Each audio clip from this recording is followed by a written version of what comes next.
has a record, number one. Number two, both the parties, no matter what they say, the ZPM and the MNF are instruments for the BJP and the RSS to enter the state. The Congress party can never be an instrument for the BJP to enter because we are ideologically completely aligned against the BJP. So that is something the youngsters of Mizoram should think about. When we talk about an attack on the culture, or an attack on the religion, a lot of the questions that are coming here, the instruments of that attack are the RSS of the BJP and the parties that ally with them to allow them to enter the state. So when you are going to vote, keep in mind that the separation between the ZPM and the MNF and the BJP is not as deep as you think. The ZPM and the MNF are acting in the interest of the BJP. And both of them have admitted it. Both of them have said, MNF of course is directly allied with the BJP, and the ZPM has said that we will work with the BJP. It's very clear. So the youngsters of Manipur, of Mizoram have to understand two things. The most important thing for you is employment and a social security program that protects you, healthcare program that protects you. And as important as that is the defense of your culture, your religion, your tradition, the idea of Mizoram, which has been attacked in a state right next to you. Manipur has been attacked by the BJP. Manipur has been attacked by the BJP using local parties. So it is something that you must keep in mind. And the final thing I'd like to say is the Congress party is ideologically opposed to the RSS and the BJP. We have fought them since 1920, since when the RSS was born, and we will fight them till we are around. Yes, sir. I'm working for several media outlets. My question is, what are your plans for to survive? To revive the Congress party in the Northeast, where your party is now marginalized. So, do you think that you can achieve that before the? See, these ideas, like the party is marginalized. Look, last I heard, the Congress party was marginalized in Karnataka. We smashed the BJP in Karnataka. Then I heard that the Congress party is marginalized in Telangana. Now I'm hearing the BJP is going to be smashed in Telangana. Then I heard Mr. Advani wrote that the laboratory of the BJP is Madhya Pradesh. We're going to decimate the BJP in Madhya Pradesh. BJP is a very strong party in Chhattisgarh. We have wiped them out of Chhattisgarh. We're going to defeat them again in the election. BJP is a very strong party in Rajasthan. Well, we defeated them the last time, we're going to defeat them again this time. Right? And we're going to do the same to them in the Northeast.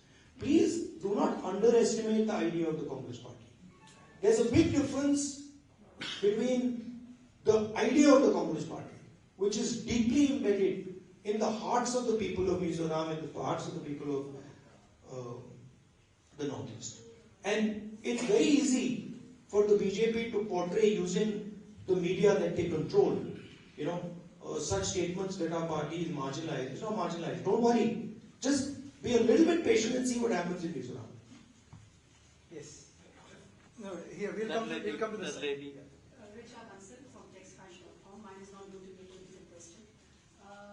What is the Congress plan, for weavers, the people at the grassroots level, the weavers, the artisans, the crafts, the handicraft, all these are languishing big time. A lot is being done, but still a lot more needs to be done. So what is going to be a blueprint, say, for, I'm just not asking specific to Mizoram, but across the country. Yeah. See, it's important to understand first what the BJP is trying to achieve. Right? Essentially, if you look at their policies, they are designed to attack and destroy small and medium businesses. GST is designed to help Mr. Adani, 3 or 4 of the biggest businesses, and to destroy the lives of small entrepreneurs, small businesses. Demonetization, again, designed to help the biggest businesses, destroy the lives of small and medium businesses. The farm laws, again, designed to help the biggest players and destroy the small players. Right? Take the surplus away from the farmers, put pressure on the laborers, and use import and export prices to take money away from the farmers. So that's basically the strategy. Now, we believe that that strategy causes huge problems for India, because India simply cannot produce the jobs that are needed. Largest businesses, Mr. Adani doesn't produce many jobs. The bulk of jobs that are produced in our country are produced by small and medium businesses. So, in our view, small and medium businesses are the backbone of employment. And that's where you have to start if you want to revive India's economy. Okay? First of all, look at the banking system.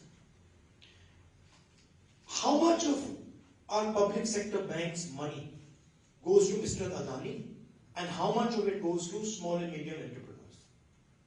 So, one step that we would like to take is to shift that balance and to say, okay, there is a space for big players, but large amounts of money must also go to small and medium players. Second, every single district in India has something that they produce very well, traditionally, right? Every district in Mizoram, for example, must have a speciality. What are we doing to promote that? What support are we giving to the small entrepreneurs to help them to compete with, say, the Chinese? So these are the type of things that we would focus on, and I think the Tampuinia program is aimed at exactly the point that you're raising, at least here. If you're seriously interested in it, look at some of the work that we've done in Chhattisgarh, where we've gone district by district by district and targeted specific skills and specific products and helped entrepreneurs develop them. Upskilling is another I think we should take it later. Thank you. We have limitation of question. time. We have limitation of time. No, please. We have a couple of more questions. We are requested. Sir, this is Shabana from PTI Audiovisual. My question to you is that apart from Mizoram, there are other states which are also to undergo polling next month. So at this point of time for Congress, how challenging it is to keep their positions intact when there is a most important election, that is 2024, as far as Indian alliance is concerned. And at the same time, we have seen the way BJP is campaigning, targeting Congress on the issues of corruptions, on dynasty politics, and other things, vote bank politics. Which party? BJP. What does Amit Shah's son do? What is he doing exactly? What does Rajnath Singh's son do? We haven't let me. No, but I'm asking you the question. You're talking about dynasty politics. Last I heard, Amit Shah's son is running Indian cricket. So, please be objective. Look at the leaders in the BJP and ask yourself the question what their children are doing. And you'll find that many of their children, Anurag Thakur, many of their children are dynasties. So is there, like in my first question, you have an answer, like how challenging it is for the Congress to keep their position intact as far as 2024 elections Yeah, are also concerned? I'll answer your question. If you look at the states where we're fighting elections, Telangana, Madhya Pradesh, Rajasthan, Chhattisgarh, and Mizoram, we're going to win in every single state. So it's not. I'm actually surprised. It's not challenging, because when I go to Madhya Pradesh, I see a huge upsurge against the BJP. When I go to Chhattisgarh, I see huge support for our government's work there. The same in Rajasthan. So the people who are going to be having to hold on to their position is the BJP and not us. And I think if you look carefully at the opinion polls, you will find support for what I'm saying. Yes, your question. I I have only Second last question, and then one more question. only one question. I'm Kelvin Far from Bangladesh. Do you believe the Congress party can win in this upcoming Mizoram election? And how many seats do you expect? Well, I'm not, I can't tell the future, but I'm confident that the Congress party will do very well in these elections. I think there is a general tendency to underestimate the Congress party. And the Congress party is very strong in Mizoram. As an idea, it is very strong, and I think it will do well. Last question. So I'm Javed. I write for the Week and Manorama, and I'm a voter of Wayanad constituency. So yesterday in your speech, you mentioned that Manipur has become 2 states, and one of the main demand of the Kuki community is a separate administration. According to them, separation is the only solution. What is Congress party's stand on this demand? Look, my point yesterday was that it is the first time in my political career that I have been to a state and literally when I went from one area, from a Kuki area to a Meitei area, no Kukis could come with me, and when I went from Meitei area to Kuki area, no Meiteis could come with me. So my point was that the politics of division and the politics of hatred has created a division in the state, and that division needs to be repaired. The hatred that the BJP has spread needs to be removed, and bridges need to be built between the two communities. That was my point about Manipur, and I framed it by saying that the idea of India, which is respect, love and affection between communities, has been destroyed in Manipur by the BJP. And that idea of India, where people respect each other, have affection for each other, needs to be repaired. That was my point. Please, we have said that we have adhered It's also very interesting to me. It's very interesting to me, and I still don't understand it. You can sit down. And I still don't understand it. Why is the Prime Minister of India not gone to Manipur till today? It's a puzzle that I cannot answer. He is the Prime Minister of our country. A state is burning for 4 months. The government has absolutely no control over it. The government has essentially surrendered. And the Prime Minister does not think that he has a responsibility to go to the state to try and calm things down. It's a shocking thing to me. Thank you very much. And the press conference. No, please, I think please. Well, thank you. You asked a question. Now I've got to go for the public meeting. Thank you very much. Once again, it's always a pleasure for me to come here. I think after the elections, I will come here for a longer trip. I think I need to travel a little bit in the northeast. I need to travel in Mizoram and meet as many of the people of Mizoram as possible. So I'm looking forward to doing that. Please keep in mind that this election is about your development. It is about a vision for the future of Mizoram. But it is also about defending the idea of Mizoram. Defending your freedoms, defending your tradition, defending your religion. And remember, and I do not say this lightly, remember the MNF and the ZPM are entry points for the BJP. The BJP is using them as a platform to enter Mizoram and then to play havoc in Mizoram. Please ensure that the BJP's game is foiled, and remember that the Congress party is the only party that fights the BJP tooth and nail, and it is the party that is most aggressively attacked by the BJP. That is the way you know who is fighting the BJP, is how aggressively the BJP fights. The BJP has taken away my membership, they've taken away my house, they've attacked me, they put 25 cases on me. This is an indication of how aggressively we fight the BJP. Because we believe fundamentally that the BJP is a threat not just to Mizoram. The RSS is a threat to the idea of India, and we are going to defend the idea of India in every single state, including Mizoram. So I want the youngsters, when they are voting, to think about this. Do not let your vote become an entry point for the BJP. Stop the BJP, because the consequences will not be good. I love coming here. I love the people of Mizoram, and I look forward to meeting you. Unfortunately, during the Bharat Chodo Yatra, we went south to north, but hopefully I will come and spend some detailed quality time with the youngsters of Mizoram. Thank you very much. And unfortunately, all the press people, we couldn't answer. Every one of you didn't get a choice, didn't get a chance to ask questions. So I apologize for that, but time is always limited in these type of interaction. Thank you for coming. For Rahul Gandhi, there's a request for a group photograph. Yeah, that's it. Thanks.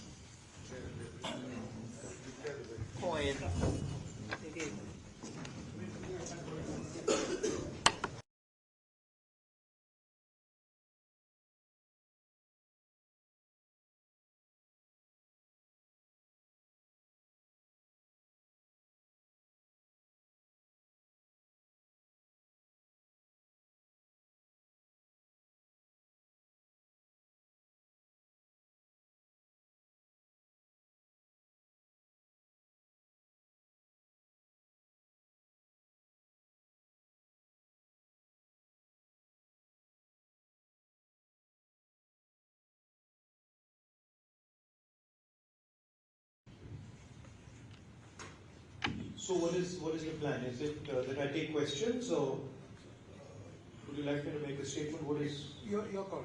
Yes. Well, it's a pleasure for me to be here in Mizoram. I always like coming here, meeting the people. We had a very nice walk through Aizol yesterday, where large numbers of people came out. And I think people from all political formations came out in the walk in similar spirit to the idea of Bharat Chodo. So that was very nice. And of course, I'd like to thank all the people of Mizoram. When I was disqualified by the BJP, they supported me and prayed for me, and I'm very, very grateful for that. If you have any questions, I'd be happy to answer. Yesterday, you have some there. Please, Just one by one, Yes, sir. the gentleman will point out. Please raise your hands. We give chance to everybody. So you have raised first, and then you can ask. If it is a Miso question, Purema will translate it to Rahul Gandhi. Thank you. Yes, sir. Yesterday you mentioned that Indian will defend your culture, traditional and language. You said yesterday that how will you defend? Well, the BJP and the RSS have a different vision of our country than we do. We believe that India is a union of states. All religions, all cultures, all histories need to be protected. The Congress Party helped lay the foundation of our country. And we have a record of defending that foundation. The BJP is attempting to capture the entire institutional framework of the country. We believe that the institutional framework of the country, institutions of the country, belong to the people of India and not to one political organization. So essentially, our vision is one of decentralization, one of giving power to the people, and their vision is one of centralizing power in Delhi and taking all decisions from the center. So we will defend the idea of India by protecting the values of the idea of India, by protecting the constitution of India, by protecting the institutional framework of India, and by making sure that people, regardless of their religion, regardless of their history, regardless of their cultural background, can express themselves and have freedom and comfort to live in this country. And that's the idea behind the alliance called India. Also, it's important to realize that we represent 60% of India. We represent more people in the India alliance than the BJP does. Sir, what will be the Please, just say your name and so I get a sense. Sir, my name is Isaac Zoram Sama. I'm from All India Radio Idol. So, what will be the strategy of INDA to win back the northeastern state? So, and my second question is, we keep seeing Twitter posts as one particular northeast leader is attacking you and your party. So, he's also the chief minister of Assam. So, will the BJP northeast Himanta Biswa Sarma be able to convince voters in Mizoram if he's sent to campaign here in Mizoram? Look, as far as what our strategy is going to be, I'm not going to be laying out our strategy in a press conference. That would not be very smart of me, and that's not something that I'm interested in doing. But broadly, I can tell you that the different states in the Northeast are being attacked by the BJP and the RSS. Your religious foundation, your languages, they are all attacked by the idea of the RSS. RSS believes that India should be ruled by one ideology and by one organization. And that is really what we are fighting against. We simply do not accept that, and we do not believe that. We want the people of Mizoram to take decisions for their future. We want them to be comfortable. We want them to be comfortable in expressing themselves, in expressing their religious practices, in expressing their social practices. And we do not believe that Mizoram should be ruled directly from Delhi. We believe in devolving power to the people of Mizoram, and that's really the fight that is taking place. Look, if you look at the two political parties, right, the MNF and the ZPM, it's very clear that these are both entry points for the BJP. MNF is directly allied with them. And it's very clear that the ZPM is not fighting the BJP. It is in fact a platform for the RSS to enter Mizoram. You know? And I think that is what essentially the Chief Minister of Assam is doing for the BJP. He is acting as is acting to help them with the cultural annihilation of the Northeast, right? With the destruction of the cultures of the Northeast. And we believe that the culture of the Northeast, the languages, religion of the Northeast is central to the idea of India. Yesterday I said in my student interaction that what has happened in Manipur, right, is an attack on the idea of Manipur, but also a direct attack on the idea of India and Manipur. And that is, the Manipur model is the RSS model. Sir, my last question. No, I think We're not going to, unfortunately, allow multiple questions. My name is Delia Fana. I'm a reporter from Dudashan. So, as you know, Mizoram is a very pro-Israel state.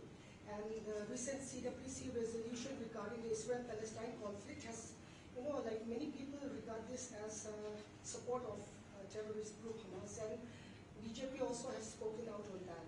So, our resolution is very, very clear. What we are saying is that we are against violence of any kind. We do not appreciate any type of violence against innocent civilians, regardless of who does it and how it is done. And that's very clear in our resolution. There is no question of condoning violence. Anybody who kills civilians is wrong, and any killing of civilians is a crime. That's our position. And we oppose any murder of innocent civilians, anywhere. and the 25 seats from Northeast for the Lok Sabha election is very crucial, as well as for Mizoram polls. So how is Congress, currently you are now very weak. Where? In the state. I would not agree with that. How is your... No, I would not agree with that statement. In fact, I am ready to have a bet with you that the Congress party is going to be forming the government in Mizoram. I'd happily do that. There's no question. It's quite clear that the people of Mizoram understand what is being done. The large contours of the election, the real question is the RSS going to control Mizoram? Yes or no? And the RSS has two ways of controlling Mizoram. One is the ZPF and the other is the MNF. The Congress party is ideologically opposed to the RSS. We will fight them tooth and nail, any corner of the country, wherever they are. They understand that, we understand that. So for them, these type of parties like the ZPM and the MNF, these are entry points. And the people of Manipur understand that, Mizoram understand that very clearly. Right? And that is why I am confident that the Congress party will do very well. Here, after that we will come to you, sir. My name is Caroline and I'm from Mizoram. So I have a question about the upcoming polls in the state. In the speech that you have made yesterday, you have spoken about the successful Congress leadership in Rajasthan, Karnataka and others, especially concerning the youth and the healthcare schemes. And what can you offer for Mizoram that is unique to the state and different from what we have seen from the past? And can we expect youth health insurance cover of 25 lakhs like that is done in Rajasthan? Also, my second question. No, let me answer that. And let's keep it to one question so everybody gets a chance. See, what we've been doing across the country, and this is very different than the way the BJP thinks about things. What we believe is in testing ideas. And then if the idea works, we believe in scaling the idea and moving the idea to the rest of the country. And what we've been doing is, in each one of the states where we have a government, we've been developing a vision for the people of that state. Now, you mentioned Rajasthan. Rajasthan today has the best healthcare policy in India, without any doubt. In fact, I would even say that Rajasthan as a state has one of the best healthcare policies in the world. 25 lakhs per person. Any type of surgery you need, whether you have cancer, whether you have heart disease, whether you have diabetes, it is all free in Rajasthan. And I think huge credit goes to the Congress party for developing that scheme. If we move from Rajasthan, we go to Karnataka. We've developed a structure of social security. Five pillars. Protection for farmers, protection for women, free bus tickets, cheap gas cylinders. And what we've designed is a social security system that protects the weakest people in the state of Karnataka. And it is universally accepted that the best social security program in the country today is in the state of Karnataka. I'm answering. I got to give you some detail also, right? And then if we move to Chhattisgarh, 2,500 rupees per quintal of rice. That's the highest price that a farmer gets in the country. And then also in Chhattisgarh, we've come out with a concept which is similar to some of the work that we are proposing to do here, which is essentially providing support to entrepreneurs, to weaker sections, to transform their life, financial support, banking support, technical support. So we are developing these different models in our states, and our idea is that when we come to power in Delhi, we will take the Rajasthan healthcare program and expand it to the rest of India. We will take some of the ideas from Chhattisgarh with regards to manufacturing, small-scale manufacturing, and expand them to the rest of India. We will take the social security program in Karnataka and expand it to the rest of India. Now, we've also developed a similar concept for Mizoram. And essentially, we're looking at old age pension, 2,000 rupees a month, gas cylinders at 750 rupees, and